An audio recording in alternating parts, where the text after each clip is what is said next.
ಇನ್ನು ಚಂದ್ರಗ್ರಹಣದ ಹಿನ್ನೆಲೆಯಲ್ಲಿ ನಂಜನಗೂಡಿನ ನಂಜುಂಡೇಶ್ವರನ ದರ್ಶನಕ್ಕೆ ಅಪಾರ ಸಂಖ್ಯೆಯಲ್ಲಿ ಭಕ್ತಾದಿಗಳು ಆಗಮಿಸ್ತಾ ಇದ್ದಾರೆ.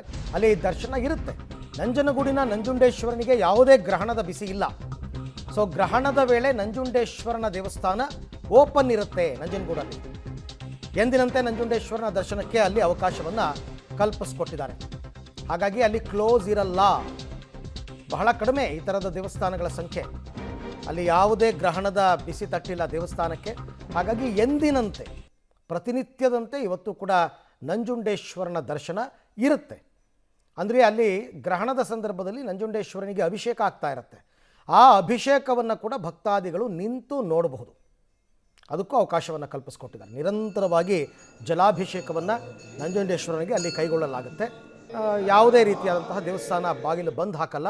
ಎಲ್ಲರೂ ಕೂಡ ಬಂದು ದರ್ಶನವನ್ನು ಮಾಡಬಹುದು ಅಂತ ಅಲ್ಲಿನ ಆಡಳಿತ ಮಂಡಳಿಯವರು ತಿಳಿಸಿದ್ದಾರೆ.